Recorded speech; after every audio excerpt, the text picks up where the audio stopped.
Good morning, Year 5. So today we are moving on to our next part of our figurative writing focus this week. We are going to be looking at personification. Now, some of you might already know what that means. Some of you might already have an idea what it does to our writing. But our first question for today is, what does personification add to our writing? If you know the answer, I'd like you to write that down on your page for me now. If not, don't worry. Hopefully by the end of this session, you should be able to confidently tell me what personification adds to our writing. So, what is personification? Let's have a look. So, personification is a trick writers use to add interest and meaning to a poem or a story.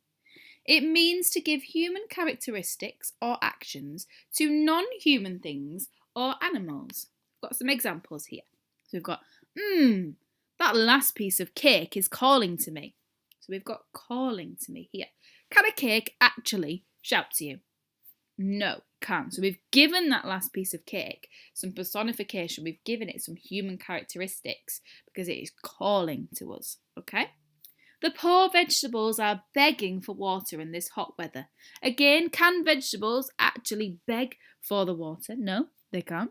So that is adding the actions and the human characteristics to our non-human things. And then we've got the angry clouds hung dark overhead. So the angry clouds is the emotion that we have added to our non-human thing, which is the clouds. So we are today going to have a look at this little extract from a song by Jimi Hendrix, and we are going to see if we can find any personification in this song. So if you pause the video and have a look at these few lines for me and see if you can find any personification. If you find them, I want you to jot it down for me. Okay, jot down the sentences or phrase that you think gives us personification in this short extract. There are a few in there, there are about 3 or 4 in there, so please have a look. Maybe have a discussion with sibling, parents. If you're at school, have a discussion with your partner and see if you can find any personification in this extract. Off you go. Okay, I'm hoping some of you have found this personification in our short extract from The Wind Cries Mary by Jimi Hendrix. Okay, so the first one we found is happiness staggering. Now, this shows that someone is joyful and maybe very tired after a party, and they're staggering along. Okay, so the happiness has become their whole personality. Okay, so the happiness becomes a personality. It becomes a real human thing. Then we have footprints dressed in red. The walker is probably wearing red shoes. Each step is made with red soles. Okay, so footprints can't physically be dressed in red, so we can't personify the footprints. They are a human thing, but they don't have the emotions and the characteristics. Okay. Then we've got the wind whispers. Now I'm hoping most of you spotted that one straight away because the wind sounds like a human whisper or a cry maybe. And the singer is also showing here that it is crying, okay, by calling out her name.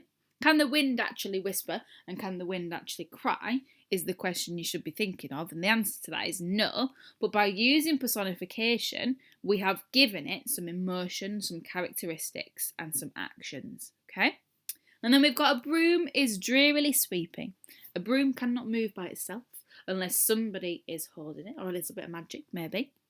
So giving the emotion to the broom makes it seem stronger. Okay? Hopefully you found most of those in there. Now it's over to you guys again. So task 1. I want you to match the human quality to the sentence. Okay? So I want you to use 1 from this side, so the object, and match it to the human quality. What I'd like you to do is make the sentences, so you can put 1, 2, 3, 4, 5, 6 down the margin of your page, and then write the sentences that you have made. And I'll be able to see them when you post it on Dojo as well. So see what you can give our 6 objects, see what human quality you can give them. Okay, so that is task 1. Task 2 is also a very nice little task for you. Here is a picture, so I want you to choose a picture. So you've got the clock, you've got the phone, you've got the washing machine, etc. And then choose a verb, so that these are all verbs around the picture.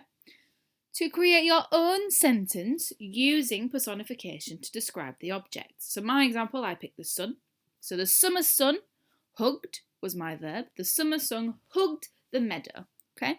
The sun obviously cannot physically wrap its arms around a meadow, but that is what personification does it as the human characteristics to our non-human object. So I would like you to write 2 sentences from these ones. Push yourself to 3. Be very impressed if you push yourself to the 3 as well.